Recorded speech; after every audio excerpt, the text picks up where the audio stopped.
Act on the date of the Trump Tower meeting. Christopher Manafort downloaded encrypted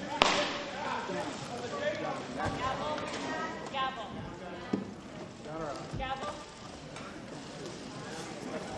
Retreat, please, to your reserve position and get down. TV's. Some idiot. You think you'd wait for someone to say something first? Get the cameras turned.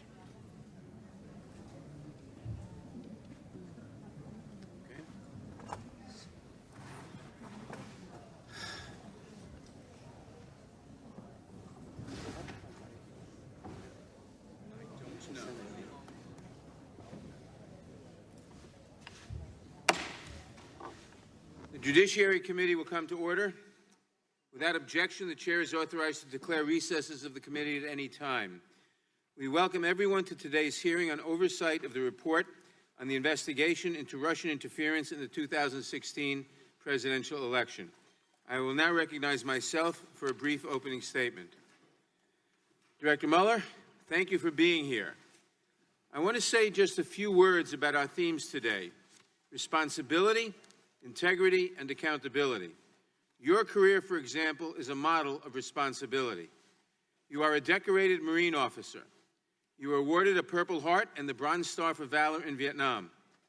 You served in senior roles at the Department of Justice, and in the immediate aftermath of 9/11, you served as director of the FBI.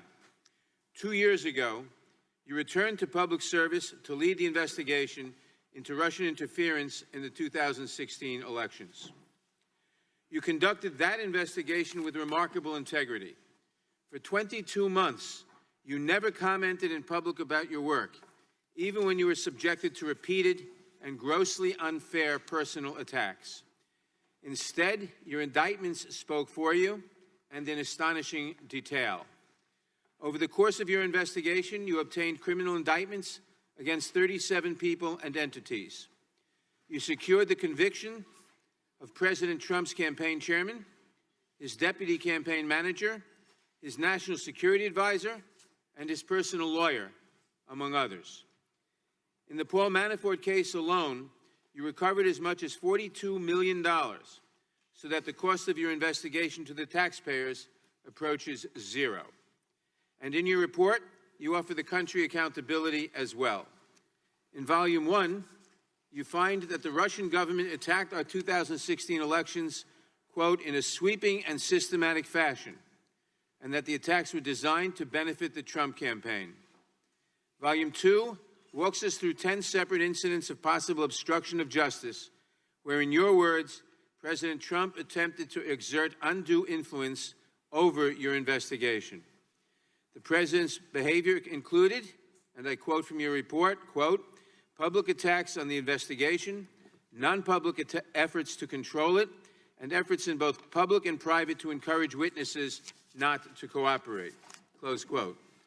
Among the most shocking of these incidents, President Trump ordered his White House counsel to have you fired, and then to lie and deny that it had happened. He ordered his former campaign manager to convince the recused Attorney General to step in and limit your work. And he attempted to prevent witnesses from cooperating with your investigation. Although department policy barred you from indicting the president for this conduct, you made clear that he is not exonerated. Any other person who acted in this way would have been charged with crimes. And in this nation, not even the president is above the law. Which brings me to this committee's work: responsibility, integrity, and accountability. These are the marks by which we who serve on this committee will be measured as well. Director Mueller, we have a responsibility to address the evidence that you have uncovered. You recognize as much when you said, quote, the Constitution requires a process other than the criminal justice system to formally accuse a sitting president of wrongdoing, close quote. That process begins with the work of this committee. We will follow your example, Director Mueller. We will act with integrity. We will follow the facts where they lead. We will consider all appropriate remedies. We will make our recommendation to the House when our work concludes. We will do this work because there must be accountability for the conduct described in your report, especially as it relates to the President. Thank you again, Director Mueller. We look forward to your testimony. It is now my pleasure to recognize the ranking member of the Judiciary Committee, the gentleman from Georgia, Mr. Collins, for his opening statement. Thank you, Mr. Chairman, and thank you, Mr. Mueller, for being here.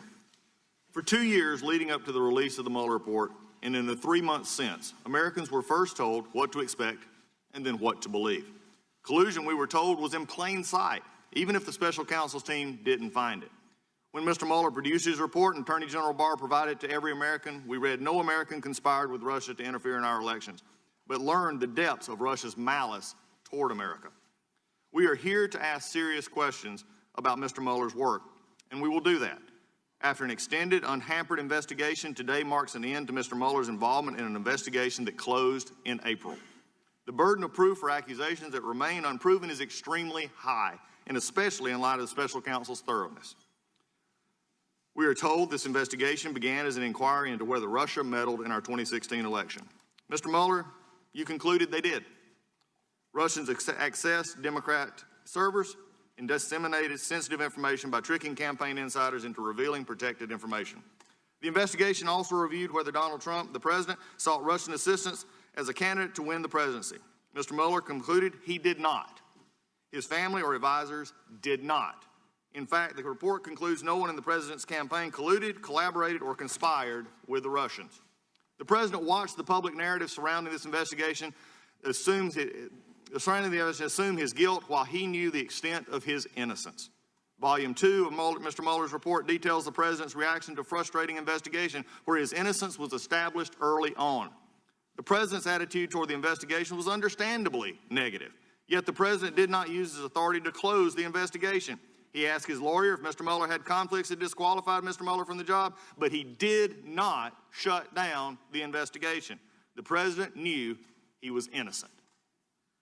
Those are the facts of the Mueller report. Russia meddled in the 2016 election, the president did not conspire with the Russian, and nothing we hear today will change those facts. But one element of this story remains: the beginnings of the FBI investigation into the president. I look forward to Mr. Mueller's testimony about what he found during his review of the origins of the investigation. In addition, the Inspector General continues to review how baseless gossip can be used to launch an FBI investigation against a private citizen and eventually a president. Those results will be released, and we will need to learn from them to ensure government intelligence and law enforcement powers are never again used and turned on a private citizen or a political candidate as a result of the political leanings of a handful of FBI agents. The origins and conclusions of the Mueller investigation are the same things: what it means to be American. Every American has a voice in our democracy, so it must protect the sanctity of their voice by combating election interference. Every American enjoys the presumption of innocence and guarantee of due process. If we carry anything away today, it must be that we increase our vigilance against foreign election interference while we ensure our government officials don't weaponize their power against the constitutional rights guaranteed to every U.S. citizen. Finally, we must agree that the opportunity cost here is too high. The months we have spent investigating from this dais failed to end the border crisis or contribute to the growing job market. Instead, we have gotten stuck, and it's paralyzed this committee and this House. And as a side note, every week I leave my family and kids, the most important things to me, to come to this place because I believe this place is a place where we can actually do things and help people. 6.5 years ago, I came here to work on behalf of the people of the 9th District in this country. And we accomplished a lot in those first 6 years on a bipartisan basis with many of my friends across the aisle sitting on this dais with me today. However, this year, because the majority's dislike of this president and the endless hearing into a closed investigation have caused us to accomplish nothing except talk about the problems of our country while our border is on fire in crisis and everything else is stopped. This hearing is long overdue. We have had truth for months. No American conspired to throw our election. What we need today is to let that truth bring us confidence and, I hope, Mr. Chairman, closure. With that, I yield back. Thank you, Mr. Collins. I will now introduce today's witness. Robert Mueller served as director of the FBI from 2001 to 2013, and most recently served as special counsel in the Department of Justice, overseeing the investigation into Russian interference in the 2016 special election. He received his BA from Princeton University an MA from New York University in my district, and his JD from the University of Virginia. Mr. Mueller is accompanied by counsel Aaron Zebley, who served as Deputy Special Counsel on the investigation. We welcome our distinguished witness, and we thank you for participating in today's hearing. Now, if you would please rise, I will begin by swearing you in. Would you raise your right hand, please? Left hand. Do you swear or affirm under penalty of perjury that the testimony you're about to give is true and correct to the best of your knowledge, information, and belief, so help you God? Let the record show the witness answered the affirmative. Thank you, and please be seated. Please note that your written statement will be entered into the record in its entirety. Accordingly, I ask that you summarize your testimony in 5 minutes. Director Mueller, you may begin. Good morning, Chairman Nadler, and Ranking Member Collins, and the members of the committee. As you know, in May 2017, the Acting Attorney General asked me to serve as special counsel. I undertook that role because I believed that it was of paramount interest to the nation to determine whether a foreign adversary had interfered in the presidential election. As the Acting Attorney General said at the time, the appointment was necessary in order for the American people to have full confidence in the outcome. My staff and I carried out this assignment with that critical objective in mind: to work quietly, thoroughly, and with integrity so that the public would have full confidence in the outcome. The order appointing me as special counsel directed our office to investigate Russian interference in the 2016 presidential election.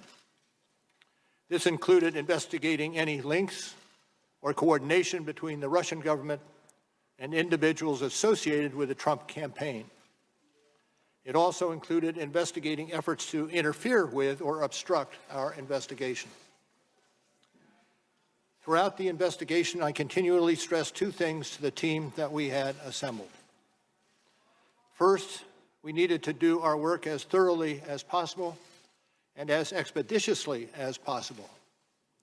It was in the public interest for our investigation to be complete, but not to last a day longer than was necessary. Second, the investigation needed to be conducted fairly and with absolute integrity.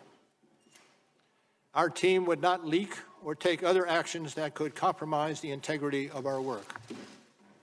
All decisions were made based on the facts and the law. During the course of our investigation, we charged more than 30 defendants with committing federal crimes, including 12 officers of the Russian military. 7 defendants have been convicted or pled guilty. Certain of the charges we brought remain pending today. And for those matters, I stress that the indictments contain allegations, and every defendant is presumed innocent unless and until proven guilty. In addition to the criminal charges we brought, as required by Justice Department regulations, we submitted a confidential report to the Attorney General at the conclusion of our investigation. The report set forth the results of our work and the reasons for our charging and declination decisions. The Attorney General later made the report largely public.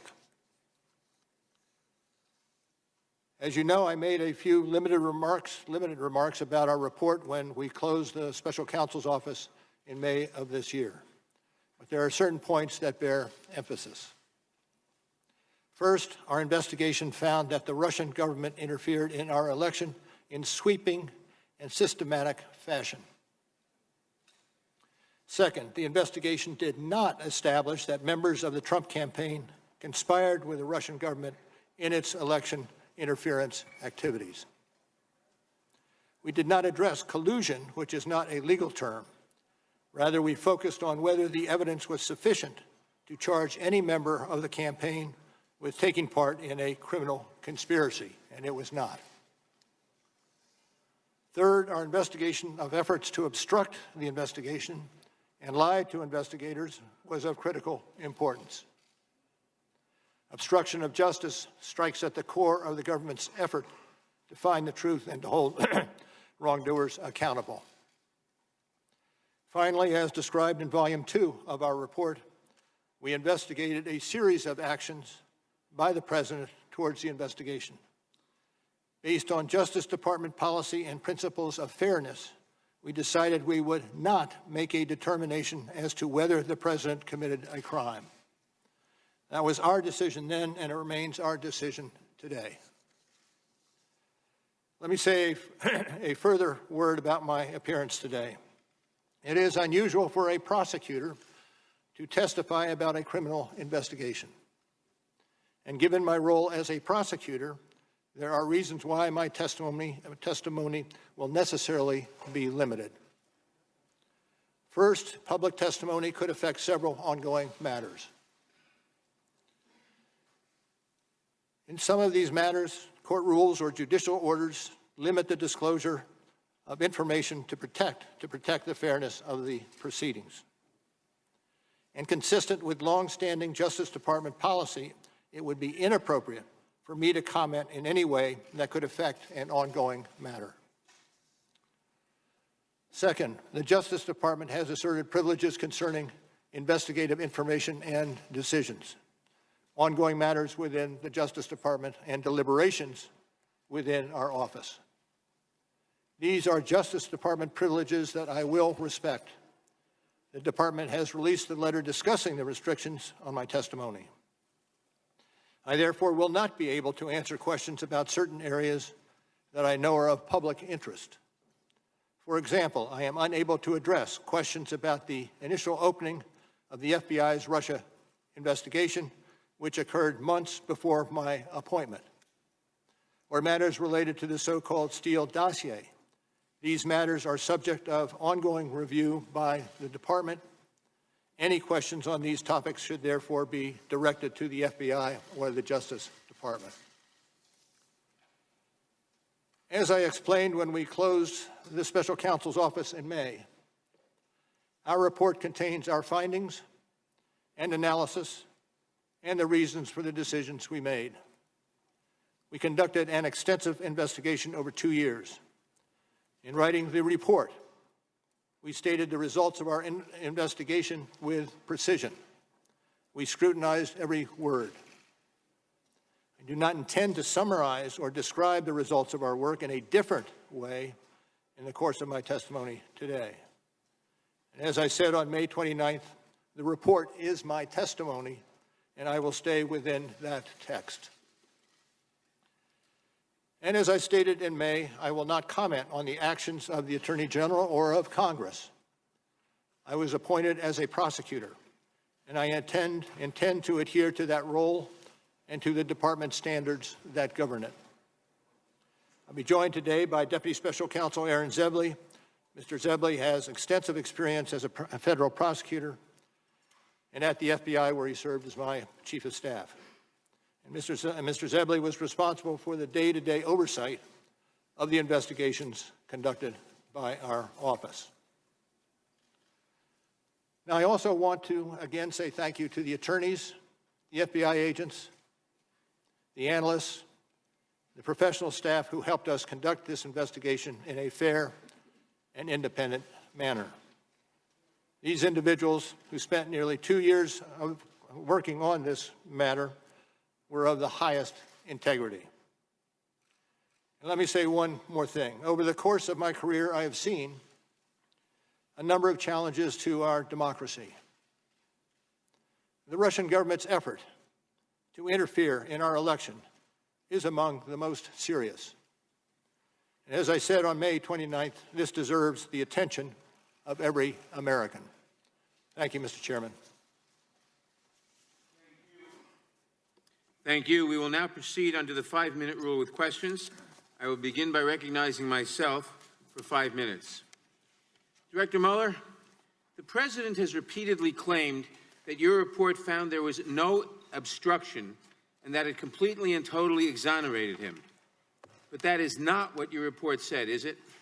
Correct. It is not what the report said. And now, reading from page 2 of volume 2 of your report that's on the screen, you wrote, quote, "If we had confidence after a thorough investigation of the facts that the President clearly did not commit obstruction of justice, we would so state. Based on the facts and the applicable legal standards, however, we are unable to reach that judgment, close quote. Now, does that say there was no obstruction? No. In fact, you are actually unable to conclude the President did not commit obstruction of justice. Is that correct?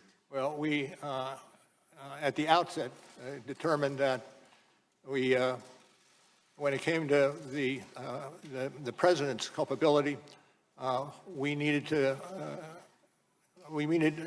go forward only after taking into account the OLC opinion that indicated that a president, a sitting president, cannot be indicted. So the report did not conclude that he did not commit obstruction of justice. Is that correct? That is correct. And what about total exoneration? Did you actually totally exonerate the President? No. Now, in fact, your report expressly states that it does not exonerate the President. It does. And your investigation actually found, quote, multiple acts by the President that were capable of exerting undue influence over law enforcement investigations, including the Russian interference and obstruction investigations. Is that correct? Correct. Now, Director Mueller, can you explain in plain terms what that finding means so the American people can understand it? Well, the finding indicates that the President was not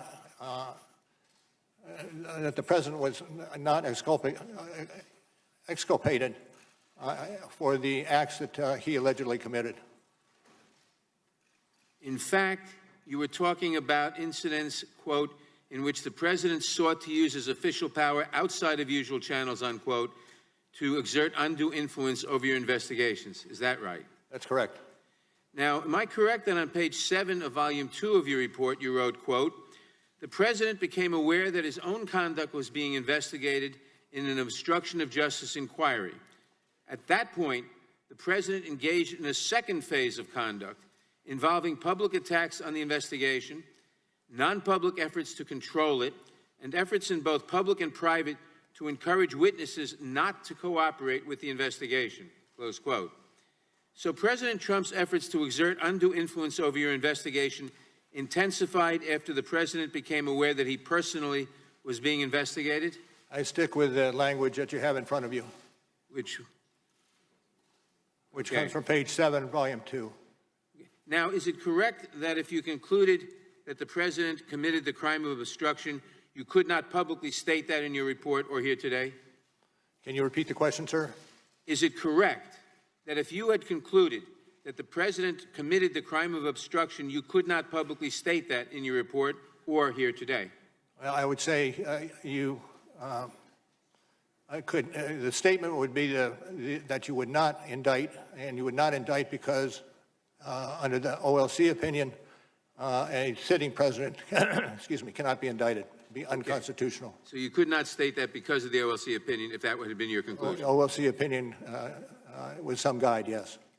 But under DOJ, under Department of Justice policy, the President could be prosecuted for obstruction of justice crimes after he leaves office, is correct? True.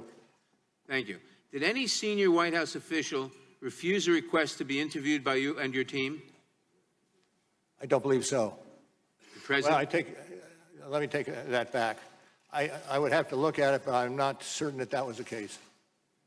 Did the President refuse a request to be interviewed by you and your team? Yes. Yes. And is it true that you tried for more than a year to secure an interview with the President? Yes. And is it true that you and your team advised the President's lawyer that, quote, an interview with the President is vital to our investigation, close quote? Yes. And is it true that you also, quote, stated that it is in the interest of the presidency and the public for an interview to take place, close quote? Yes. But the President still refused to sit for an interview by you or your team? True. True. And did you also ask him to provide written answers to questions on the 10 possible episodes of obstruction of justice crimes involving him? Yes. Did he provide any answers to a single question about whether he engaged in obstruction of justice crimes? I would have to check on that. I'm not certain. Director Mueller, we are grateful that you are here to explain your investigation and findings.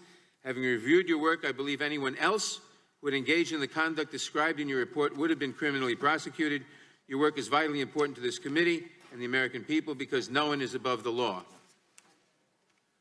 I'll now recognize the gentleman from Georgia, Mr. Collins. Thank you, Mr. Chairman. And we're moving, I know, understanding, just reiterating the 5-minute rule. Mr. Mueller, I have several questions, many of which that you just answered will be questioned here in a moment, but I want to lay some foundation. So we'll go through these fairly quickly. I'll talk slowly. I'm said that I talk fast. I will talk slowly. Thank you, sir. In your press conference, you stated any testimony from your office would not go beyond our report. We chose these words carefully. The work speaks for itself. I would not provide information beyond that which is already public in any appearance before Congress. Do you stand by that statement? Yes. Since closing the Special Counsel's office in May of 2019, have you conducted any additional interviews or obtained any new information in your role as Special Counsel? In the wake of the report? Since the closing of the office in May of 2019. And the question was, have you conducted any new interviews and any new witnesses, no. anything? And you can confirm you're no longer Special Counsel, correct? I am no longer Special Counsel. At any time with the investigation, was your investigation curtailed or stopped or hindered? No. Were you or your team provided any questions by members of Congress of the majority ahead of your hearing today? No. Your report states that your investigative team included 19 lawyers and approximately 40 FBI agents and analysts and accountants. Are those numbers accurate? Could you repeat that, please? 40 FBI agents, 19 lawyers, intelligence analysts, and forensic accountants. Are those numbers accurate? This was included in your report. Generally, yes. Is it also true that you issued over 2,800 subpoenas, executed nearly 500 search warrants, obtained more than 230 orders for communication records, and 50 pen registers? That went a little fast for me. Okay. In your report, I'll make this very simple. You did a lot of work, correct? Yes, that I agree to. A lot of subpoenas, a lot of pen registers. A lot of subpoenas. Yes. Okay, we'll walk this really slow if we need to. A lot of search warrants. All right, a lot of search warrants, a lot of things. So you're very thorough. What? In your opinion, very thorough. You listed this out in your report, correct? Yes. Thank you. Is it true the evidence gathered during your investigation, given the questions that you have just answered, is it true the evidence gathered during your investigation did not establish that the president was involved in the underlying crime related to Russian election interference as stated in Volume 1, page 7? We found insufficient evidence of the president's culpability. So that would be a yes. Pardon? That would be a yes. Yes. Thank you. Isn't it true the evidence did not establish that the president or those close to him were involved in the charged Russian computer hacking or active measure conspiracies, or that the president otherwise had unlawful relationships with any Russian official? Volume 2, page 76, correct? I leave the answer to our report. So as a yes. Is that any true your investigation did not establish that members of the Trump campaign conspired or coordinated with Russian government in the election interference activity? Volume 1, page 2, Volume 1, page 173. Thank you. Yes. Yes, thank you. Although your report states collusion is not so specific offense, and you said that this morning, or a term of art in federal criminal law, conspiracy is. In the colloquial context, are collusion and conspiracy essentially synonymous terms? You're going to have to repeat that for me. Collusion is not a specific offense or a term of art in the federal criminal law. Conspiracy is. Yes. In the colloquial context, known public context, collusion and conspiracy are essentially synonymous terms, correct? No. If no, on page 180 of volume 1 of your report, you wrote, as defined in legal dictionaries, collusion is largely synonymous with conspiracy, as that crime is set forth in the General Federal Conspiracy Statute 18 U.S.C. 371. You said at your May 29th press conference and here today, you choose your words carefully. Are you sitting here today testifying something different than what your report states?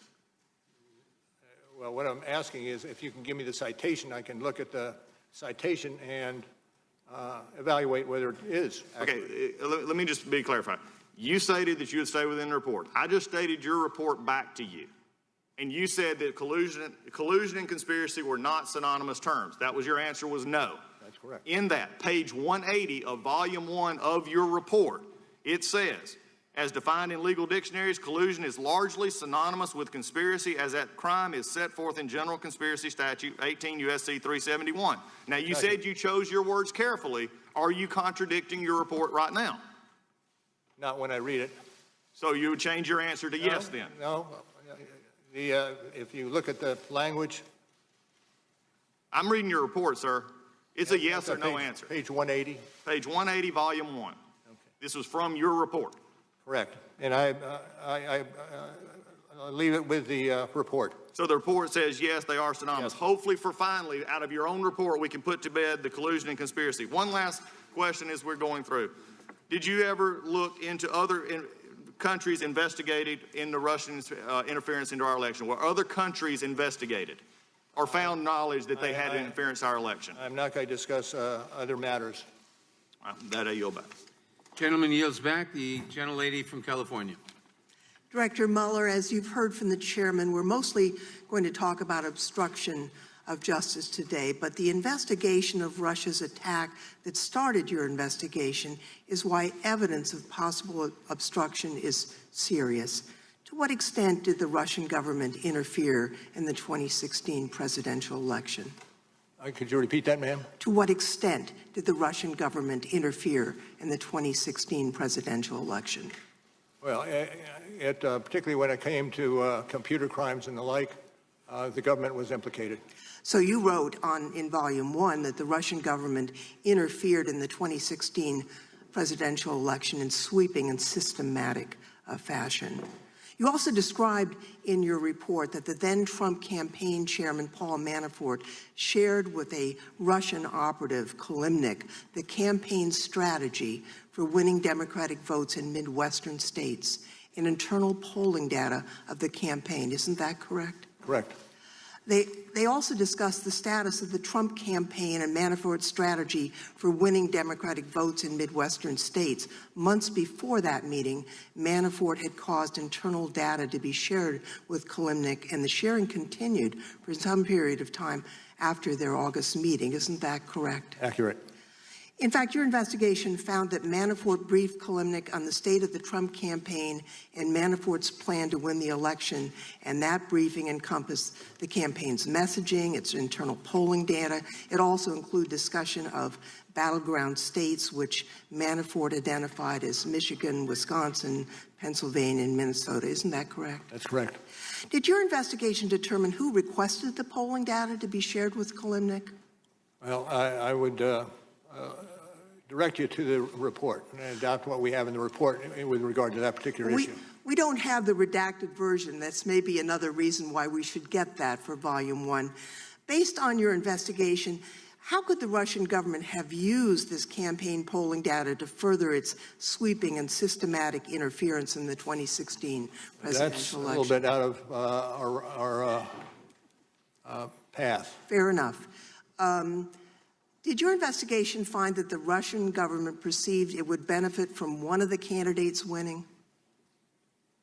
Yes. And which candidate would that be? Well, it would be Trump. Correct. The president. Now, the Trump campaign wasn't exactly reluctant to take Russian help. You wrote it expected it would benefit electorally from information stolen and released through Russian efforts. Isn't that correct? That's correct. Now, was the investigation's determination, what was the investigation's determination regarding the frequency with which the Trump campaign made contact with the Russian government? Well, I would have to refer you to the report on that. Well, we went through and we counted 126 contacts between Russians or their agents and Trump campaign officials or their associates. So would that sound about right? I can't say. I understand the statistic, and I believe it. I understand the statistic. Well, Mr. Mueller, I appreciate your being here and your report. From your testimony and the report, I think the American people have learned several things. First, the Russians wanted Trump to win. Second, the Russians went on a sweeping cyber influence campaign. The Russians hacked the DNC, and they got the Democratic game plan for the election. The Russian campaign chairman met with Russian agents and repeatedly gave them internal data, polling, and messaging in the battleground states. So while the Russians were buying ads and creating propaganda to influence the outcome of the election, They were armed with inside information that they had stolen through hacking from the DNC and that they had been given by the Trump campaign chairman, Mr. Manafort. My colleagues will probe the efforts undertaken to keep this information from becoming public, but I think it's important for the American people to understand the gravity of the underlying problem that your report uncovered. And with that, Mr. Chairman, I would yield back. Gentlelady. Good morning, Director. If you'll let me quickly summarize your opening statement this morning. You said in Volume 1 on the issue of conspiracy, the special counsel determined that the investigation did not establish that members of the Trump campaign conspired or coordinated with the Russian government in its election interference activities. And then in Volume 2, for reasons that you explained, the special counsel did not make a determination on whether there was an obstruction of justice crime committed by the president. Is that fair? Yes, sir.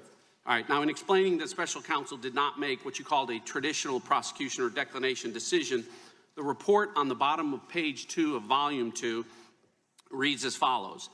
The evidence we obtained about the president's actions and intent presents difficult issues that prevent us from conclusively determining that no criminal conduct occurred. Accordingly, while this report does not conclude that the president committed a crime, it also does not exonerate him. Now, I read that correctly? Yes. All right. Now, your report, and today you said at all times the special counsel team operated under, was guided by, and followed Justice Department policies and principles. So which DOJ policy or principle sets forth a legal standard that an investigated person is not exonerated if their innocence from criminal conduct is not conclusively determined? Can you repeat the last part of that question? Yeah. Which DOJ policy or principle set forth a legal standard that an investigated person is not exonerated if their innocence from criminal conduct is not conclusively determined? Where does that language come from, Director? Where is the DOJ policy that says that? Can you, let me make it easier. Sorry, go ahead. Can you give me an example other than Donald Trump where the Justice Department determined that an investigated person was not exonerated because their innocence was not conclusively determined? I cannot, but this is a unique situation. Okay, well, you can't. Time is short. I've got 5 minutes. Let's just leave it at you can't find it because I'll tell you why. It doesn't exist. The special counsel's job, nowhere does it say that you were to conclusively determine Donald Trump's innocence or that the special counsel report should determine whether or not to exonerate him. It's not in any of the documents. It's not in your appointment order. It's not in the special counsel regulations. It's not in the OLC opinions. It's not in the Justice Manual, and it's not in the principles of federal prosecution. Nowhere do those words appear together because respectfully, Director, it was not the special counsel's job to conclusively determine Donald Trump's innocence or to exonerate him because the bedrock principle of our justice system is a presumption of innocence. It exists for everyone. Everyone is entitled to it, including sitting presidents. And because there is a presumption of innocence, prosecutors never, ever need to conclusively determine it. Now, Director, the special counsel applied this inverted burden of proof that I can't find and you said doesn't exist anywhere in the department policies, and you used it to write a report. And the very first line of your report, says, and as you read this morning, it authorizes the special counsel to provide the Attorney General with a confidential report explaining the prosecution or declination decisions reached by the special counsel. That's the very first word of your report, right? That's correct. Here's the problem, Director.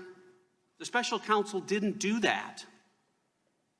On Volume 1, you did. On Volume 2, with respect to potential obstruction of justice, the special counsel made neither a prosecution decision or a declination decision. You made no decision. You told us this morning and in your report that you made no determination. So respectfully, Director, you didn't follow the special counsel regulations. It clearly says, write a confidential report about decisions reached. Nowhere in here does it say, write a report about decisions that weren't reached.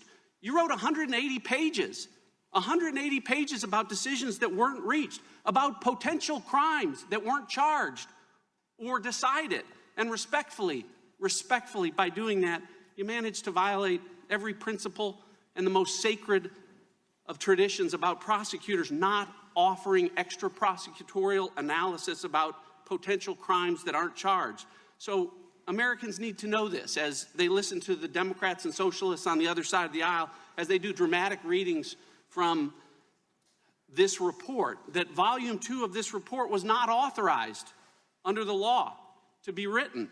It was written to a legal standard that does not exist at the Justice Department. And it was written in violation of every DOJ principle about extra prosecutorial commentary. I agree with the chairman this morning when he said Donald Trump is not above the law. He's not. But he damn sure shouldn't be below the law, which is where volume 2 of this report puts him.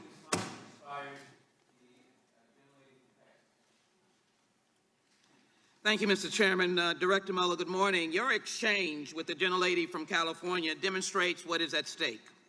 The Trump campaign chair, Paul Manafort, was passing sensitive voter information and poll data to a Russian operative. And there were so many other ways that Russia subverted our democracy. Together with the evidence in Volume 1, I cannot think of a more serious need to investigate. So now I'm going to ask you some questions about obstruction of justice as it relates to Volume 2. On page 12 of Volume 2, you state, we determined that there were a sufficient factual and legal basis to further investigate potential obstruction of justice issues involving the president. Is that correct? And do you have the citation, ma'am? Page 12, Volume 2. And which portion of that page? That is, we determined that there was a sufficient factual and legal basis to further investigate potential obstruction of justice issues involving the president. Is that correct? Yes.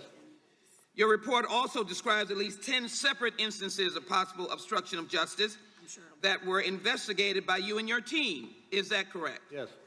In fact, the table of contents serves as a very good guide of some of the acts of that obstruction of justice that you investigated, and I put it up on the screen. On page 157 of Volume 2, you describe those acts, and they range from the president's effort to curtail the special counsel's investigation, the president's further efforts to have the attorney general take over the investigation, the president's orders Don McGahn to deny that the president tried to fire the special counsel, and many others. Is that correct? Yes. I direct you now to what you wrote, Director Mueller. The president's pattern of conduct as a whole sheds light on the nature of the president's acts and the inferences that can be drawn about his intent. Does that mean you have to investigate all of his conduct to ascertain true motive? No. And when you talk about the president's pattern of conduct that include the 10 possible acts of obstruction that you investigated, is that correct? When you talk about the president's pattern of conduct, that would include the 10 possible acts of obstruction that you investigated, correct? I direct you to the report for how that is characterized. Thank you. Let me go to the screen again. And for each of those 10 potential instances of obstruction of justice, you analyze 3 elements of the crime of obstruction of justice: an obstructive act, a nexus between the act and an official proceeding, and corrupt intent. Is that correct? Yes. You wrote on page 178, Volume 2, in your report about corrupt intent, actions by the president to end a criminal investigation into his own conduct to protect against personal embarrassment or legal liability would constitute a core example of corruptly motivated conduct. Is that correct? Yes. To the screen again, even with the evidence you did find, is it true, as you note on page 76 of Volume 2, that the evidence does indicate that a thorough FBI investigation would uncover facts about the campaign and the president personally that the president could have understood to be crimes or that would give rise to legal, personal, and political concerns?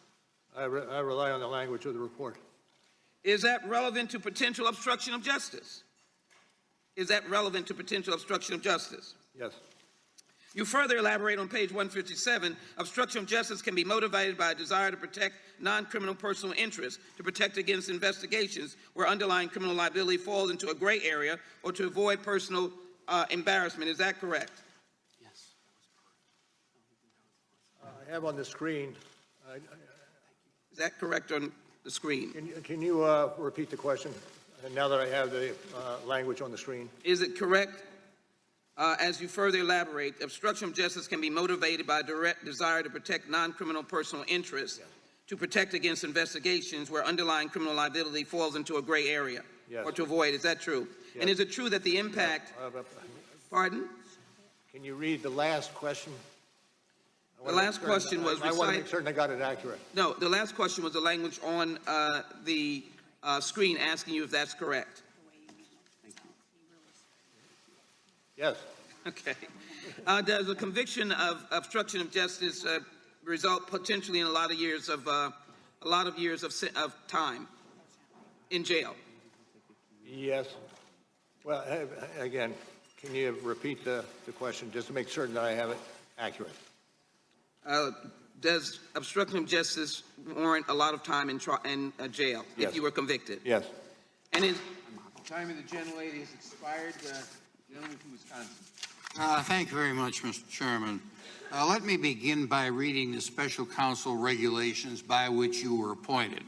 It reads, quote, at the conclusion of the special counsel's work, he or she shall provide the Attorney General with a confidential report explaining the prosecution or declination's decisions reached by the special counsel. That correct? Yes.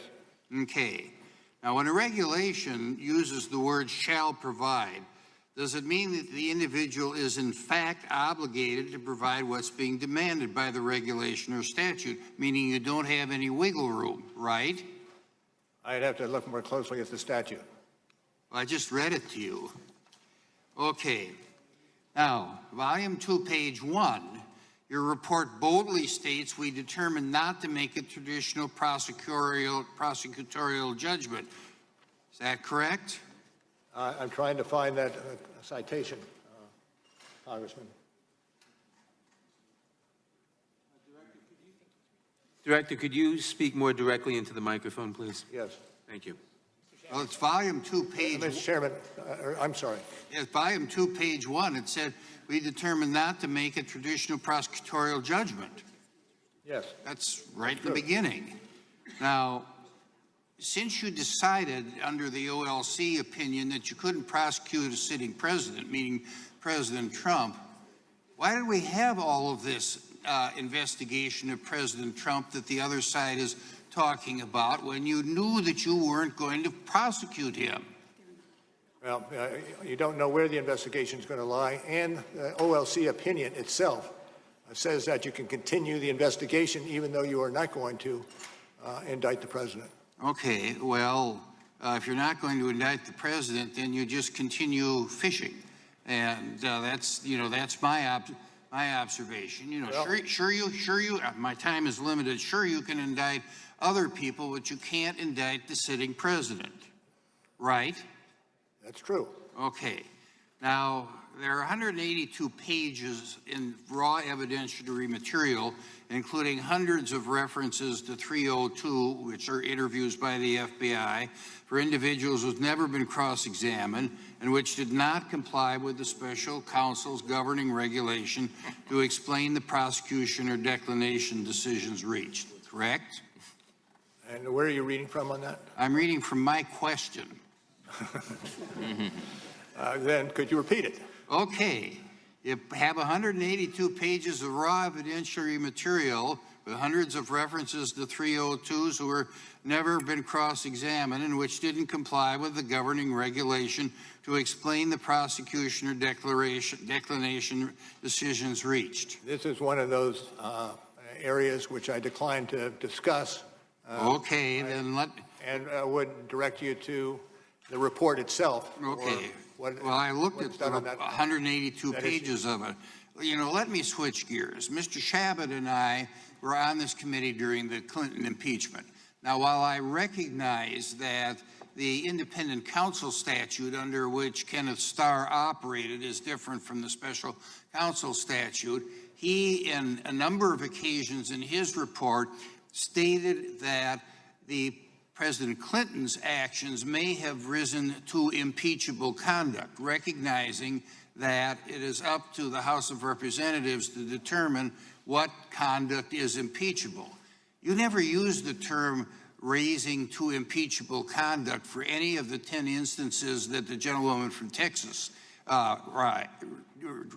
did. Is it true that there's nothing in Volume 2 of the report that says that the president may have engaged in impeachable conduct? Well, we have studiously kept in the center of our investigation our mandate, and our mandate does not go to other ways of addressing conduct. Our mandate goes to developing the report and turning the report into the Attorney General. With due respect, it seems to me, that there are a couple of statements that you made, that said that this is not for me to decide, and the implication is that this is for this committee to decide. Now, you didn't use the word impeachable conduct like Starr did. There was no statute to prevent you from using the word impeachable conduct. And I go back to what Mr. Radcliffe said, and that is that even the president is innocent until proven guilty. My time is up. Gentleman's time has expired. The gentleman from Tennessee. Thank you, Mr. Chair. First, I'd just like to restate that Mr. Nadler said about your career. It's a model of rectitude, and I thank you. Based upon your investigation, how did President Trump react to your appointment as special counsel? Again, I send you the report for where that is stated. Well, there is a quote from page 78 of your report, Volume 2, which reads, "When Sessions told the president that a special counsel had been appointed, the president slumped back in his chair and said, quote, 'Oh my God, this is terrible. This is the end of my presidency. I'm effed,' unquote." Did Attorney General Sessions tell you about that little talk? I'm not. Director, please speak into the microphone. Oh, surely. My apologies. I am not certain of the person who originally copied that quote. Okay, well, Sessions apparently said it, and one of his aides had it in his notes too, which I think you had, but that's become record. He wasn't pleased. He probably wasn't pleased with the special counsel, and particularly you, because of your outstanding reputation. Correct. Prior to your appointment, the Attorney General recused himself from the investigation because of his role in the 2016 campaign. Is that not correct? Correct. Recusal means the Attorney General could not be involved in the investigation. Is that correct? That's the effect of recusal, yes. And so instead, another Trump appointee, as you know Mr. Sessions was, Mr. Rosenstein became in charge of it. Is that correct? Yes. Wasn't Attorney General Sessions following the rules and professional advice of the Department of Justice ethics folks when he recused himself from the investigation? Yes. And yet the president repeatedly expressed his displeasure at Sessions' decision to follow those ethics rules to recuse himself from oversight of that investigation. Is that not correct? That's accurate based on what is written in the report. And the president's reaction to the recusal is noted in the report. Mr. Bannon recalled that the president was mad as Bannon had ever seen him, and he screamed at McGahn about how weak Sessions was. Do you recall that from the report? That's in the report, yes. Despite knowing that Attorney General Sessions was not supposed to be involved in the investigation, the president still tried to get the Attorney General to unrecuse himself after you were appointed special counsel. Is that correct? Yes. In fact, your investigation found that at some point after your appointment, quote, the president called Sessions at his home and asked if he would unrecuse himself. Is that not true? It's true. Now, that wasn't the first time the president had asked Sessions to unrecuse himself, was it? I know there were at least 2 occasions. And one of them was with Flynn, and one of them was when Sessions and McGahn flew to Mar-a-Lago to meet with the president. Sessions recalled that the president pulled him aside to speak alone and suggested he should do this unrecusal act. Correct? Correct. And then when Michael Flynn, a few days after Flynn entered a guilty plea for lying to federal agents and indicated his intent to cooperate with that investigation, Trump asked to speak to Sessions alone again in the Oval Office and again asked Sessions to unrecuse himself. True? I refer you to the report for that. Page 109, Volume 2. Thank you, sir. Do you know of any point when the president personally expressed anger or frustrations at Sessions? I'd have to pass on that. Do you recall, and I think it's at page 78 of Volume 2, the president told Sessions, you were supposed to protect me. You were supposed to protect me, or words to that effect. Correct. And is the Attorney General supposed to be the Attorney General of the United States of America or the consigliere for the President? United States of America. Thank you, sir.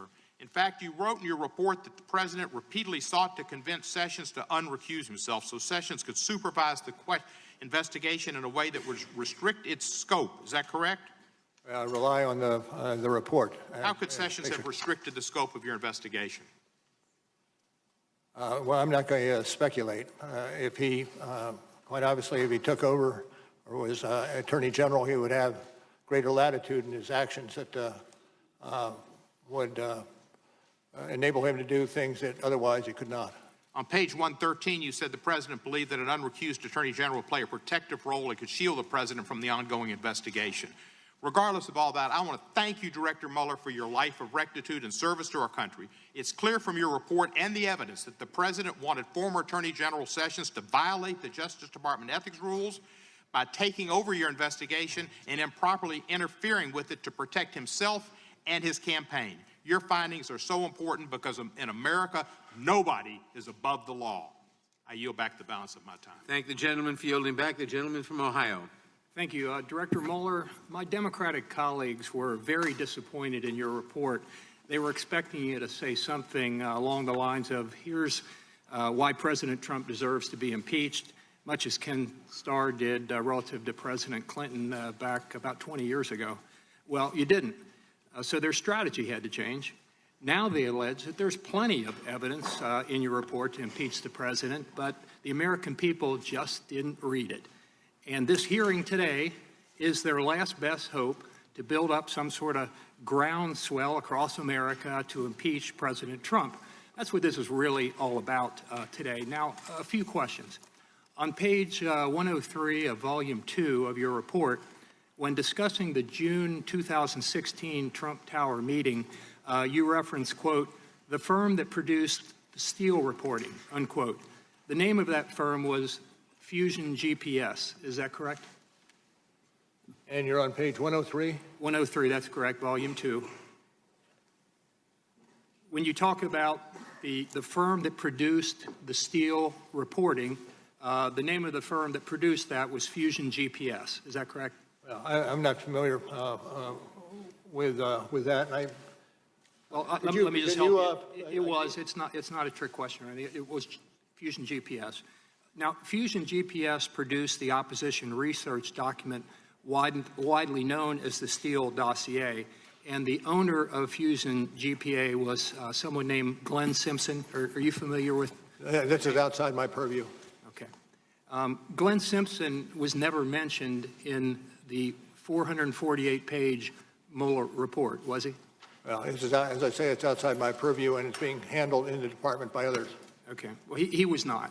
448 pages. The owner of Fusion GPS that did the Steele dossier, that started all this, he's not mentioned in there. Let me move on.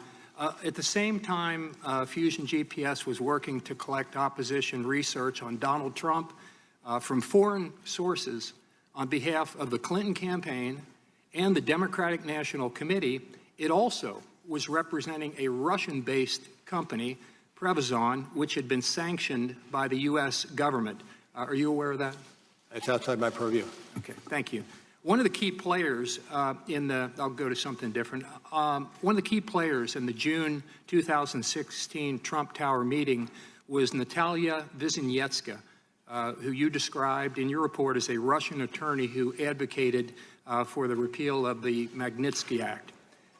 Vizhnetska had been working with none other than Glenn Simpson and Fusion GPS since at least early 2014.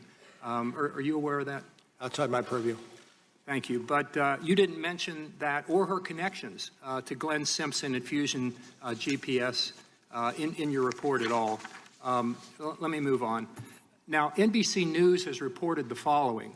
Quote, Russian lawyer Natalia Vizhnetska says she first received the supposedly incriminating information she brought to Trump Tower describing alleged tax evasion and donation to Democrats from none other than Glenn Simpson, the Fusion GPS owner. You didn't include that in the report, and I assume you're saying that was the matter being handled by others at the Department of Justice. Okay, thank you. Now, your report spends 14 pages discussing the June 9th, 2016 Trump Tower meeting. It would be fair to say, would it not, that you spent significant resources investigating that meeting? Well, I refer you to the report. Okay, and President Trump wasn't at the meeting? No, he was not. Thank you. Now, in stark contrast to the actions of the Trump campaign, we know that the Clinton campaign did pay Fusion GPS to gather dirt on the Trump campaign from persons associated with foreign governments. But your report doesn't mention a thing about Fusion GPS in it, and you didn't investigate Fusion GPS's connections to Russia. So let me just ask you this. Can you see that from neglecting to mention Glenn Simpson and Fusion GPS's involvement with the Clinton campaign, to focusing on a brief meeting at the Trump Tower that produced nothing, to ignoring the Clinton campaign's own ties to Fusion GPS, why some view your report as a pretty one-sided attack on the president? Well, I tell you, this is still outside my purview. All right. And I would just note finally that I guess it's just by chance, by coincidence, that the things left out of the report tended to be favorable to the president. My time's expired. Thank you, Director Mueller. I'd like to get us back on track here. Your investigation found that President Trump directed White House counsel Don McGahn to fire you. Isn't that correct? True. And the president claimed that he wanted to fire you because you had supposed conflicts of interest. Isn't that correct? True. Now, you had no conflicts of interest that required your removal. Isn't that a fact? That's correct. And in fact, Don McGahn advised the president that the asserted conflicts were, in his words, silly and not real conflicts. Isn't that true? I refer to the report on that episode. Well, page 85 of Volume 2 speaks to that. And also, Director Mueller, DOJ ethics officials confirmed that you had no conflicts that would prevent you from serving as special counsel. Isn't that correct? That's correct. But despite Don McGahn and the Department of Justice guidance, around May 23rd, 2017, the president, quote, prodded McGahn to complain to Deputy Attorney General Rosenstein about these supposed conflicts of interest, correct? Correct. And McGahn declined to call Rosenstein, telling the president that it would look like still trying to meddle in the investigation and knocking out Mueller would be another fact used to claim obstruction of justice. Isn't that correct? Generally so, yes. And in other words, Director Mueller, the White House counsel told the president that if he tried to remove you, that could be another basis to allege that the president was obstructing justice, correct? That is generally correct, yes. Now, I'd like to review what happened after the president was warned about obstructing justice. On Tuesday, I'm sorry, Congressman, do you have a citation for the? Yes, Volume 2, page 81. Thank you. And 82. Now, I'd like to review what happened after the president was warned about obstructing justice.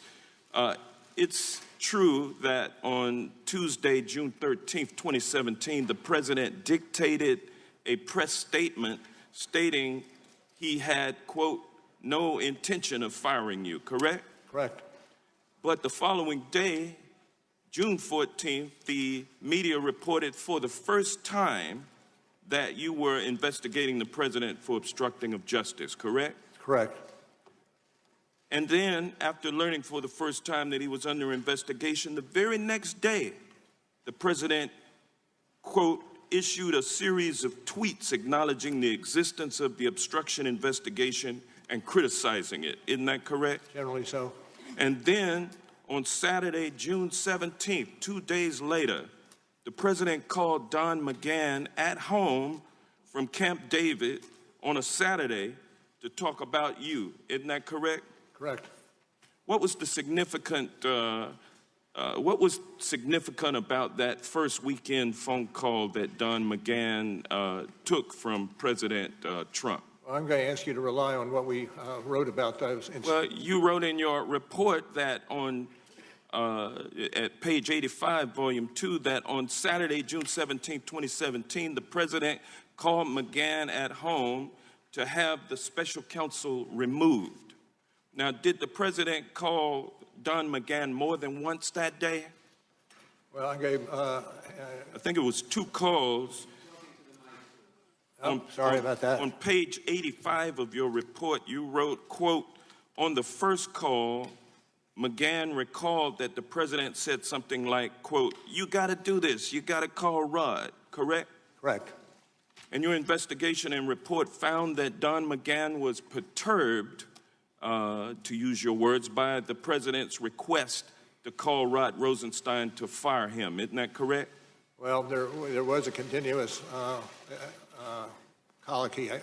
There was a continuous involvement of Don McGahn in responding to the president's entreaties. And he did not want to put himself in the middle of that.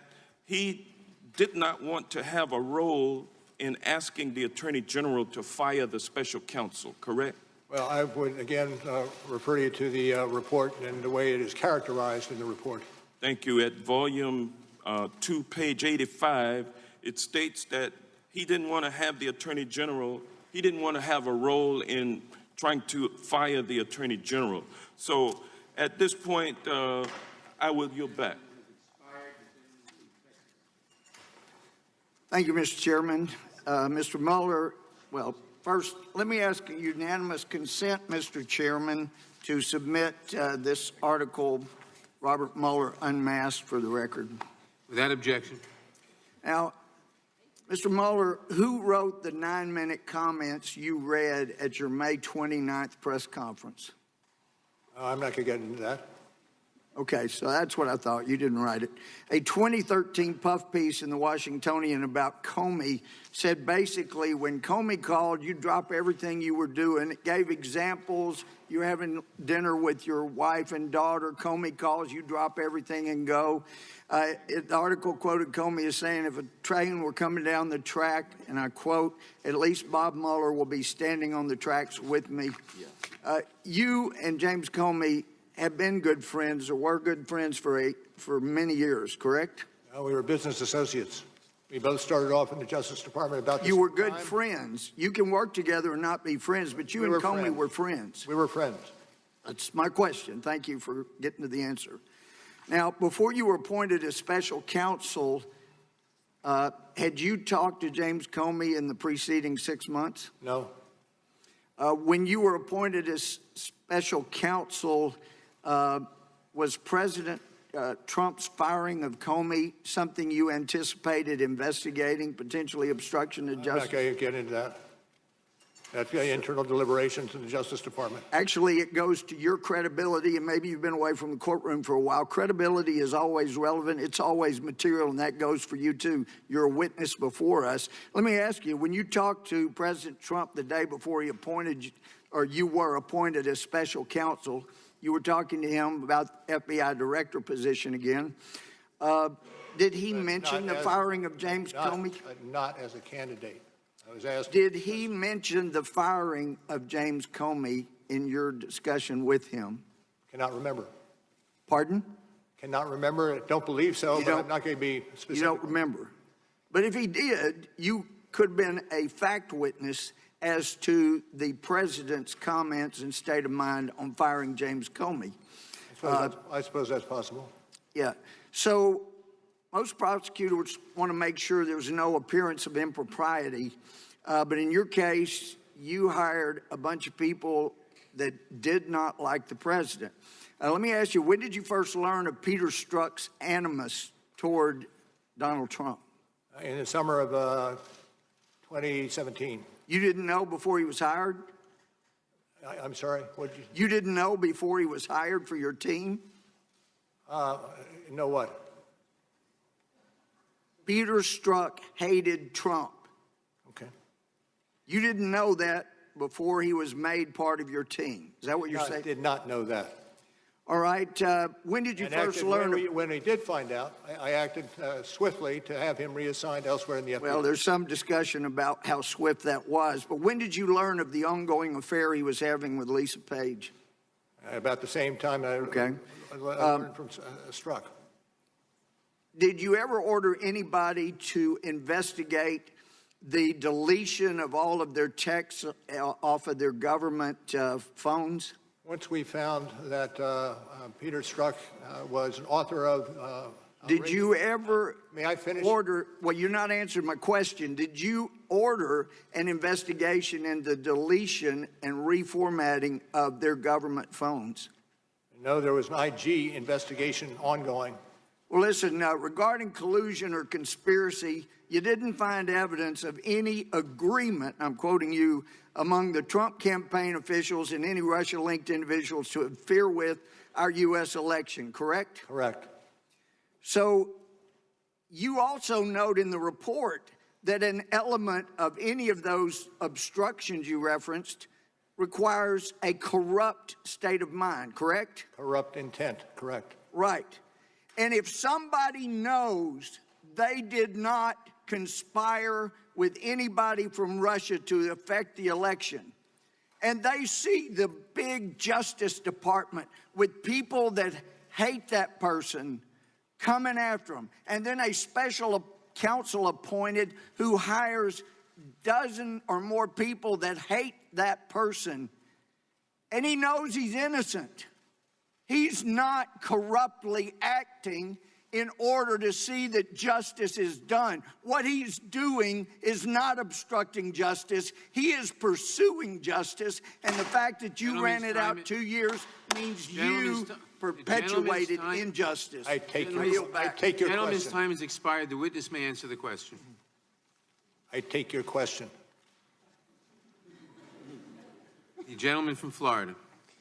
Director Mueller, I'd like to get back to your findings covering June of 2017. There was a bombshell article that reported that the President of the United States was personally under investigation for obstruction of justice.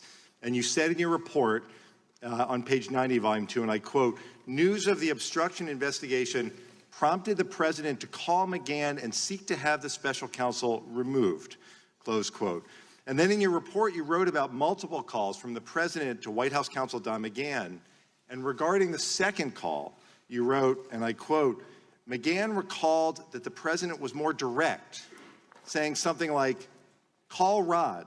Tell Rod that Mueller has conflicts and can't be the special counsel.' McGahn recalled the President telling him, 'Mueller has to go, and call me back when you do it.'" Director Mueller, did McGahn understand what the President was ordering him to do? I direct you to what we have written in the report in terms of characterizing his feelings. And in the report it says, quote, "McGahn understood the President to be saying that the special counsel had to be removed." You also said on page 86 that, quote, "McGahn considered the President's request to be an inflection point, and he wanted to hit the brakes, and he felt trapped, and McGahn decided he had to resign." McGahn took action to prepare to resign, isn't that correct? I direct you again to the report. And in fact, that very day he went to the White House, and quoting your report, you said, quote, "He then drove to the office to pack his belongings and submit his resignation letter," close quote. That is directly from the report. It is. And before he resigned, however, he called the President's chief of staff, Reince Priebus, and he called the President's senior advisor, Steve Bannon. Do you recall what McGahn told them? Whatever was said will appear in the report. It is. And it says on page 87, quote, "Priebus recalled that McGahn said that the President asked him to do crazy expletive. In other words, crazy stuff. The White House counsel thought that the President's request was completely out of bounds. He said the President asked him to do something crazy. It was wrong. And he was prepared to resign over it." Now, these are extraordinarily troubling events, but you found White House counsel McGahn to be a credible witness, isn't that correct? Correct. Director Mueller, the most important question I have for you today is why? Director Mueller, why did the President of the United States want you fired? I can't answer that question. Well, on page 89 in your report on volume 2, you said, and I quote, substantial evidence indicates that the President's attempts to remove the special counsel were linked to the special counsel's oversight of investigations that involve the President's conduct, and most immediately, to reports that the President was being investigated for potential obstruction of justice, close quote. Director Mueller, you found evidence, as you lay out in your report, that the President wanted to fire you because you were investigating him for obstruction of justice. Isn't that correct? That's what it says in the report, yes. And I stand behind the report. Director Mueller, that shouldn't happen in America. No president should be able to escape investigation by abusing his power. But that's what you testified to in your report. The President ordered you fired. The White House counsel knew it was wrong. The President knew it was wrong. In your report, it says there's also evidence the President knew he should not have made those calls to McGahn.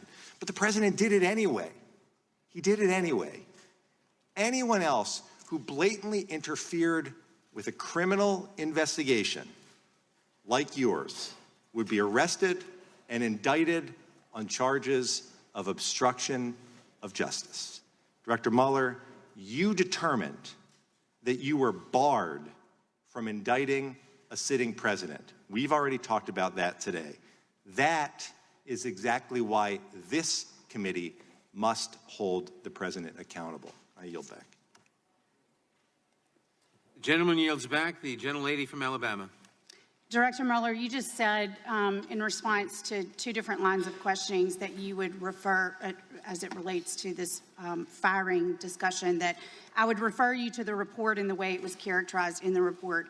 Importantly, the President never said fire Mueller or in the investigation, and one doesn't necessitate the other. And McGahn, in fact, did not resign. He stuck around for a year and a half. On March 24th, Attorney General Barr informed the committee that he had received the special counsel's report, and it was not until April 18th that the Attorney General released the report to Congress and the public. When you submitted your report to the Attorney General, did you deliver a redacted version of the report so that he would be able to release it to Congress and the public without delay, pursuant to his announcement of his intention to do so during his confirmation hearing? I'm not going to engage in discussion about what happened after the production of our report. Had the Attorney General asked you to provide a redacted version of the report? We worked on the redacted versions together. Did he ask you for a version where the grand jury material was separated? Not going to get into details. Is it your belief that an unredacted version of the report could be released to Congress or the public? That's not within my purview.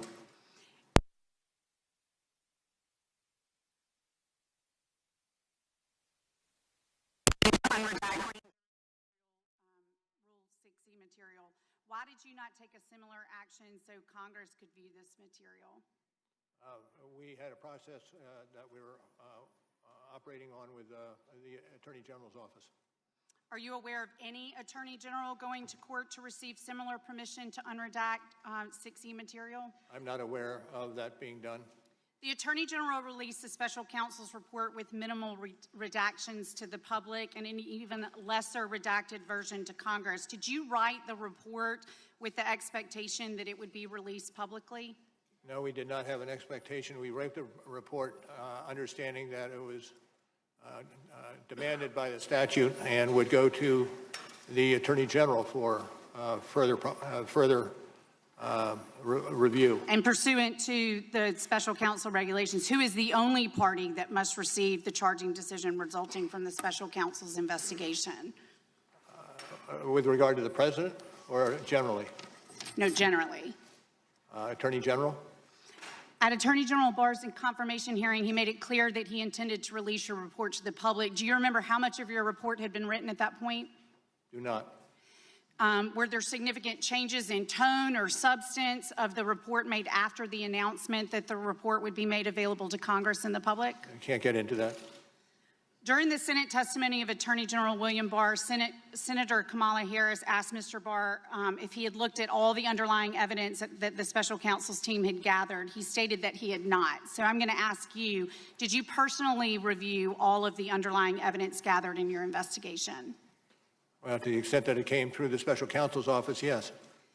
Did any single member of your team review all the underlying evidence gathered during the course of your investigation? As has been recited here today, a substantial amount of work was done, whether it be search warrants or My point is there was no one member of the team that looked at everything. That's what I'm trying to get at. Okay. It's fair to say that in an investigation as comprehensive as yours, it's normal that different members of the team would have reviewed different sets of documents, and few, if anyone, would have reviewed all of the underlying. Thank you, yes.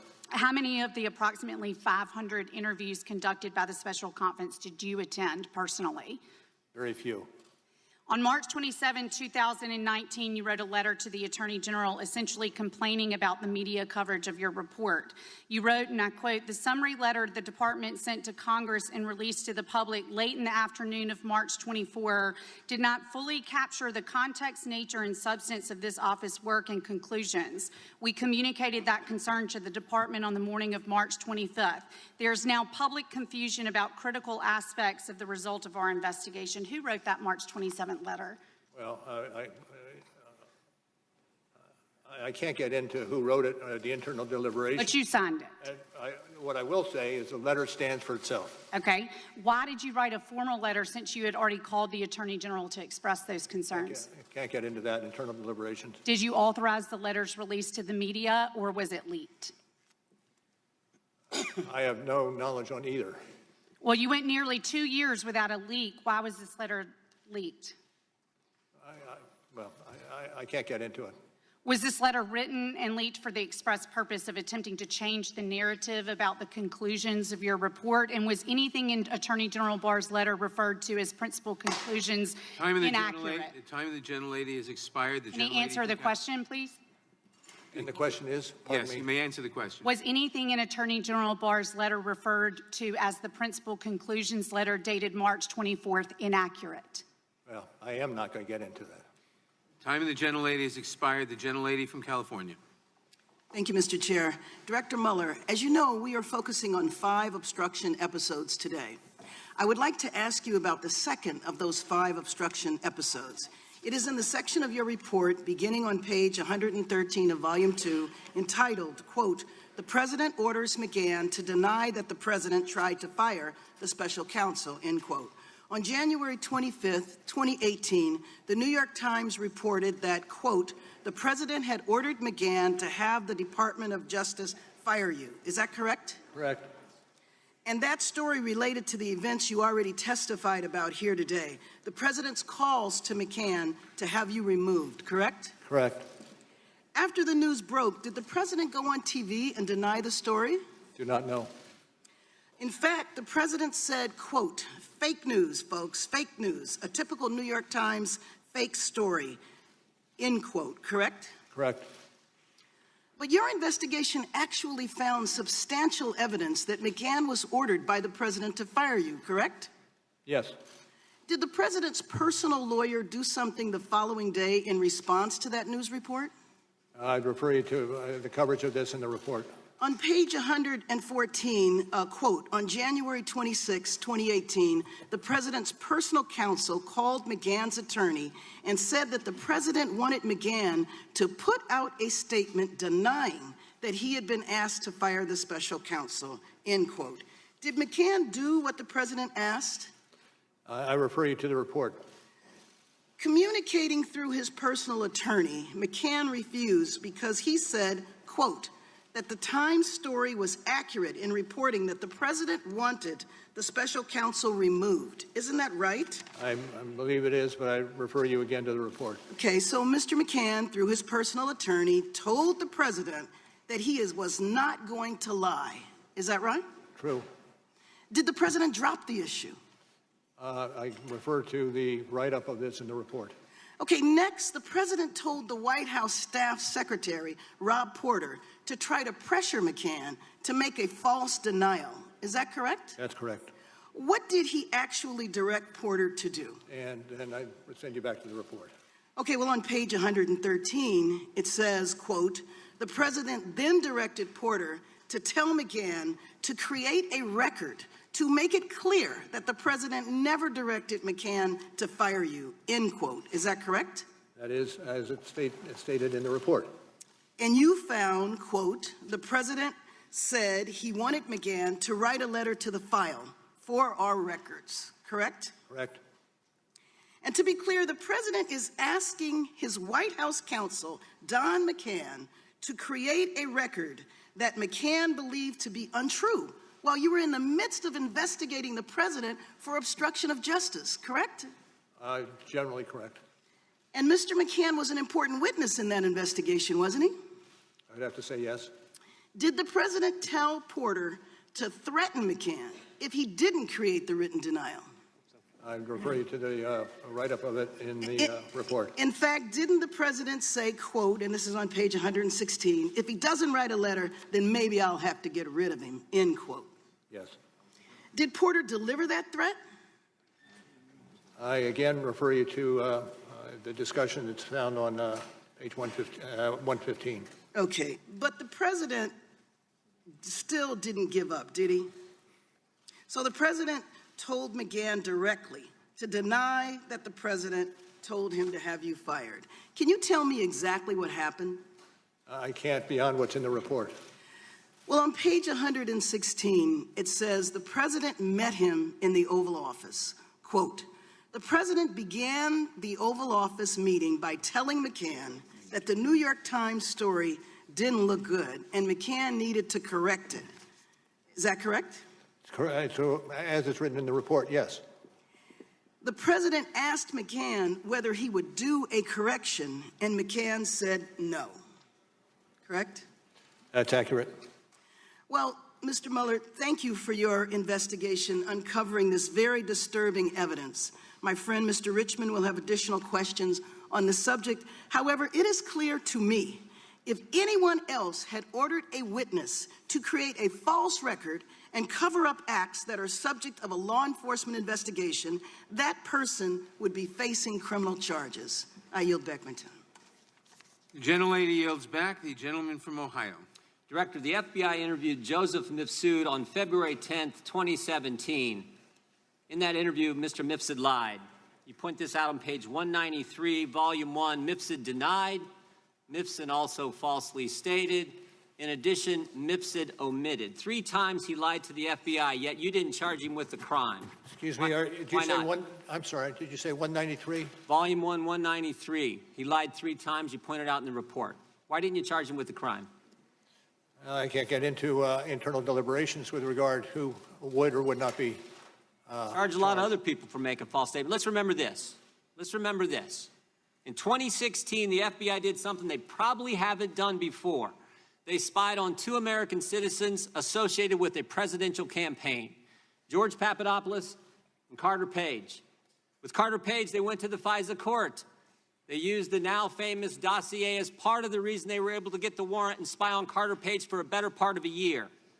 With Mr. Papadopoulos, they didn't go to the court. They used human sources.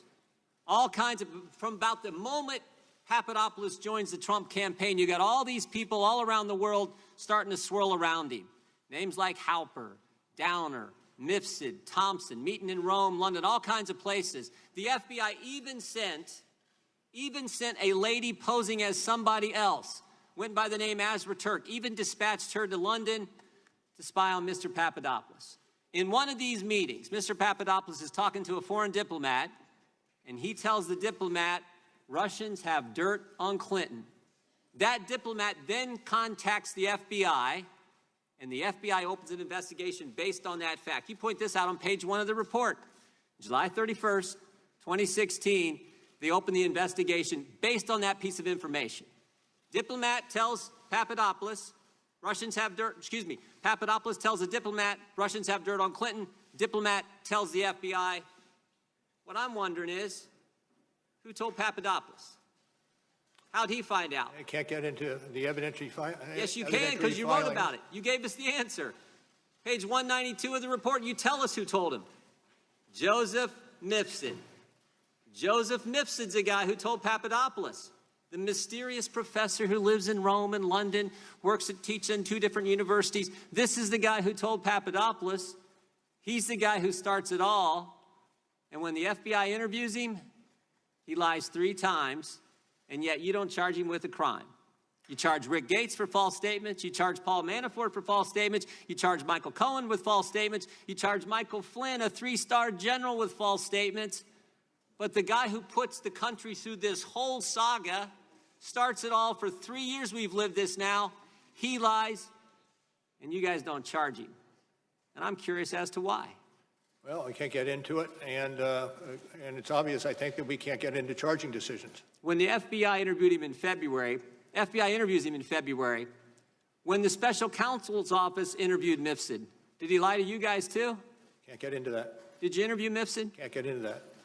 Is Mifsud Western intelligence or Russian intelligence? Can't get into that. A lot of things you can't get into. What's interesting, you can charge 13 Russians no one's ever heard of, no one's ever seen, no one's ever going to hear of them, no one's ever going to see them. You can charge them. You can charge all kinds of people who are around the president with false statements. But the guy who launches the guy who puts this whole story in motion, you can't charge him. I think that's amazing. I'm not certain I agree with your characterizations. Well, I'm reading from your report. Mifsud told Papadopoulos. Papadopoulos tells the diplomat tells the FBI opens the investigation July 31st, 2016, and here we are 3 years later, July of 2019, the country's been put through this, and the central figure who launches it all lies to us, and you guys don't hunt him down and interview him again, and you don't charge him with a crime. Now, here's the good news. Here's the good news. The president was falsely accused of conspiracy. The FBI does a 10-month investigation, and James Comey, when we deposed him a year ago, told us at that point they had nothing. You do a 22-month investigation. At the end of that 22 months, you find no conspiracy. And what's the Democrats want to do? They want to keep investigating. They want to keep going. Maybe a better course of action is to figure out how the false accusation started. Maybe it's to go back and actually figure out why Joseph Mifsud was lying to the FBI. And here's the good news. Here's the good news. That's exactly what Bill Barr's doing. And thank goodness for that. That's exactly what the Attorney General and John Durham are doing. They're going to find out why we went through this three-year saga and get to the bottom of it. The time of the gentleman has expired. In a moment, we will take a very brief 5-minute break. First, I ask everyone in the room to please remain seated and quiet while the witness exits the room. I also want to announce to those in the audience that you may not be guaranteed your seat if you leave the hearing room at this time.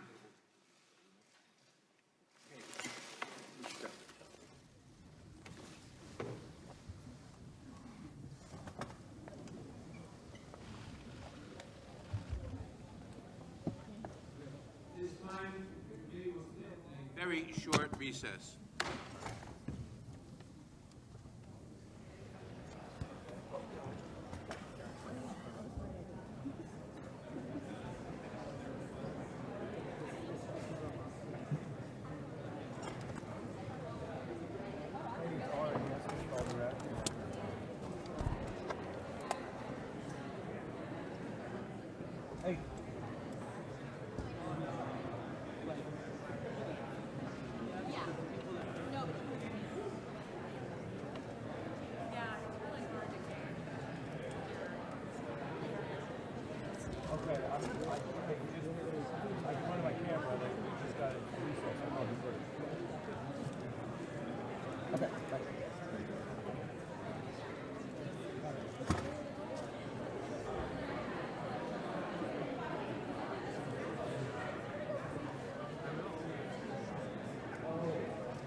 Committee will come to order.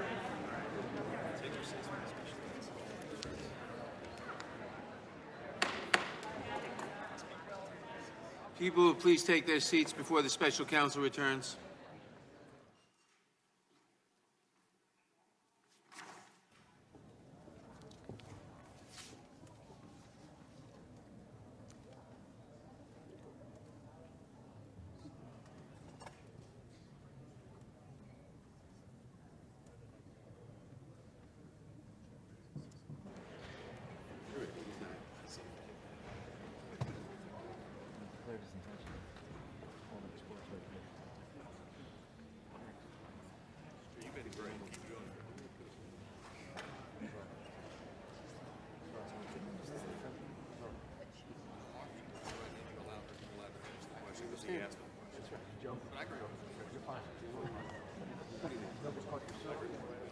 Great job.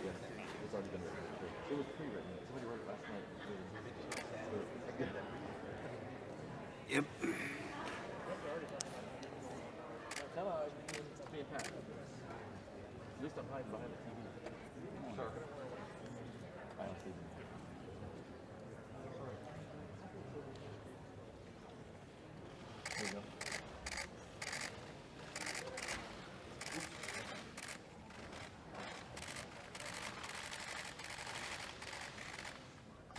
The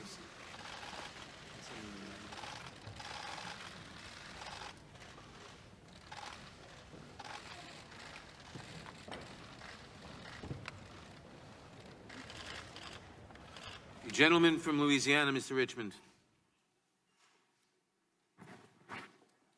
Thank you, Mr. Chairman.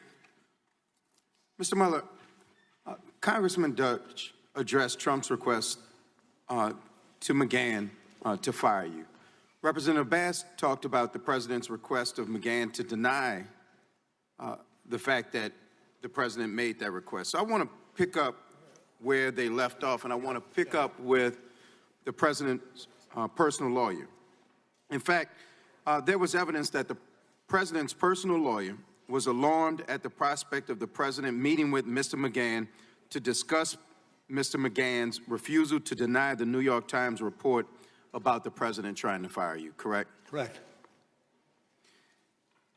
In fact, the president's counsel was so alarmed by the prospect of the president's meeting with McGahn that he called Mr. McGahn's counsel and said that McGahn could not resign no matter what happened in the Oval Office that day, correct? Correct.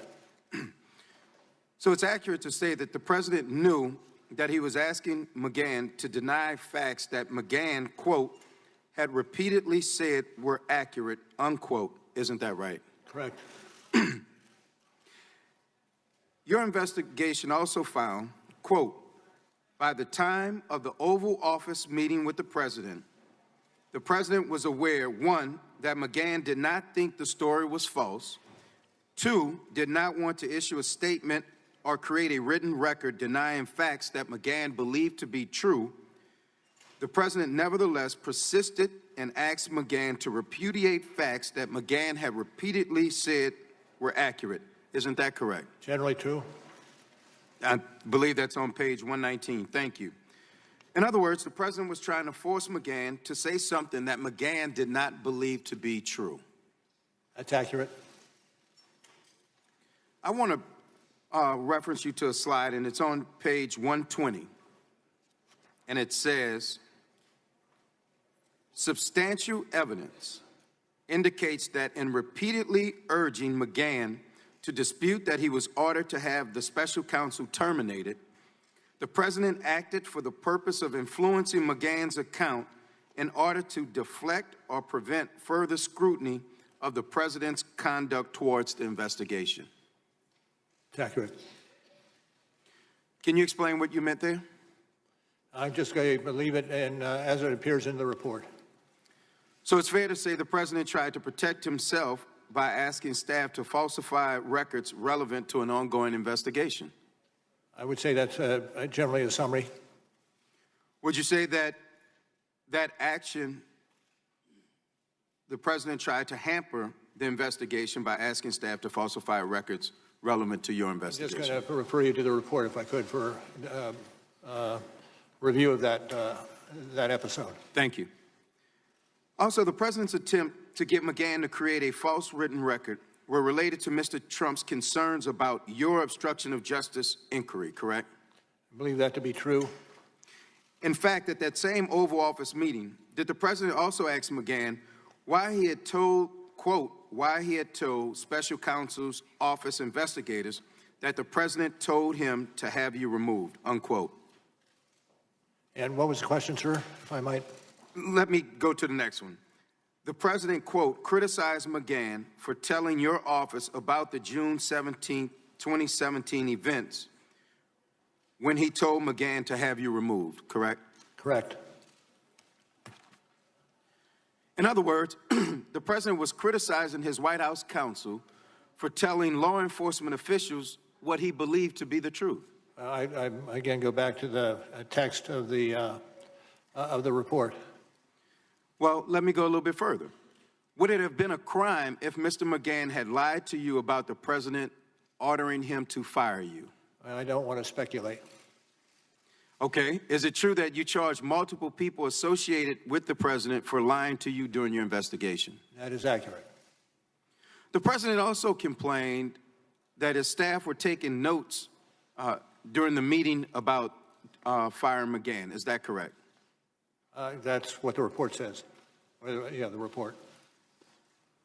But in fact, it's completely appropriate for the president's staff, especially his counsels, to take notes during a meeting, correct? Well, I rely on the wording of the report. Well, thank you, Director Mueller, for your investigation into whether the president attempted to obstruct justice by ordering his White House counsel, Don McGahn, to lie to protect the president and then to create a false record about it. It is clear that any other person who engaged in such conduct would be charged with a crime. We will continue our investigation and we will hold the president accountable because no one is above the law. Thank you. The gentleman from Florida. Director Mueller, can you state with confidence that the Steele dossier was not part of Russia's disinformation campaign? No, as I said in my opening statement, that part of the building of the case predated me, and by at least 10 months. Yeah, I mean, Paul Manafort's alleged crimes regarding tax evasion predated you. You had no problem charging them. And matter of fact, this Steele dossier predated the Attorney General, and he didn't have any problem answering the question. When Senator Cornyn asked the Attorney General the exact question I asked you, Director, the Attorney General said, and I'm quoting, "No, I can't state that with confidence." And that's one of the areas I'm reviewing.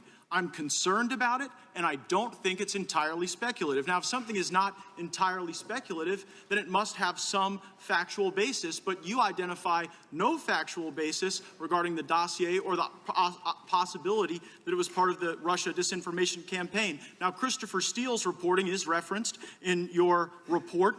Steele reported to the FBI that senior Russian foreign ministry figures, along with other Russians, told him that there was, and I'm quoting from the Steele dossier, extensive evidence of conspiracy between the Trump campaign team and the Kremlin. So here's my question.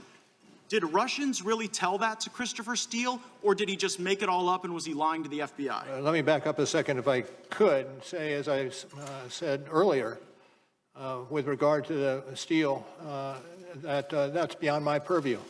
No, it is exactly your purview, Director Mueller, and here's why. Only one of two things is possible, right?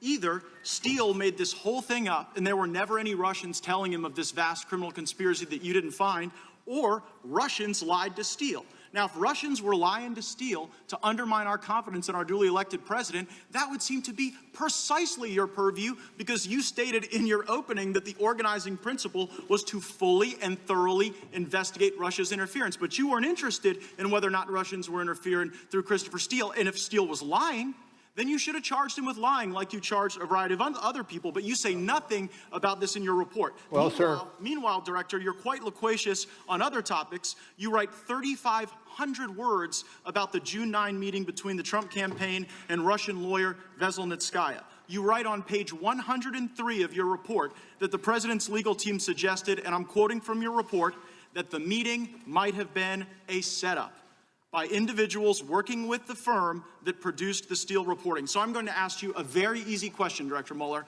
On the week of June 9, who did Russian lawyer Veselnitskaya meet with more frequently? The Trump campaign or Glenn Simpson, who was functionally acting as an operative for the Democratic National Committee? Well, what I think is missing here is the fact that this is under investigation elsewhere in the Justice Department. And if I can finish, sir, and consequently, it's not within my purview. Department of Justice and FBI should be responsive to questions on this particular issue. It is absurd to suggest that a operative for the Democrats was meeting with this Russian lawyer the day before and the day after the Trump Tower meeting, and yet that's not something you referenced. Now, Glenn Simpson testified under oath. He had dinner with Veselnitskaya the day before and the day after this meeting with the Trump team. Do you have any basis, as you sit here today, to believe that Steele was lying? As I said before, and I'll say again, it's not my purview. Others are investigating what you So it's not your purview to look into whether or not Steele's lying. It's not your purview to look into whether or not anti-Trump Russians are lying to Steele. And it's not your purview to look at whether or not Glenn Simpson was meeting with the Russians the day before and the day after you write 3,500 words about the Trump campaign meeting. So I'm wondering how these decisions are guided. I look at the Inspector General's report. I'm citing from page 404 of the Inspector General's report. It states, Page stated, Trump's not ever going to be president, right? Right. Strzok replied, no, he's not. We'll stop it. Also in the Inspector General's report, there's someone identified as attorney number two. Attorney number two, this is page 419, replied, hell no. and then added Viva la Resistance. Attorney number 2 in the Inspector General's report and Strzok both worked on your team, didn't they? Pardon me? Can you ask? They both worked on your team, didn't they? I know. I heard Strzok. Who else were you talking about? Attorney number 2 identified in the Inspector General's report. Okay. And the question was? Did he work for you? The guy who said Viva la Resistance. Peter Strzok worked for me for a period of time. Yes. Yeah, but so did the other guy that said Viva la Resistance. And here's what I'm kind of noticing, Director Mueller. When people associated with Trump lied, you threw the book at them. When Christopher Steele lied, nothing. And so it seems to be that when Glenn Simpson met with Russians, nothing. When the Trump campaign met with Russians, 3,500 words. And maybe the reason why there are this discrepancies in what you focused on is because the team was so biased. Time of the gentleman has expired. Pledged to stop Mr. Jeffries of New York is recognized.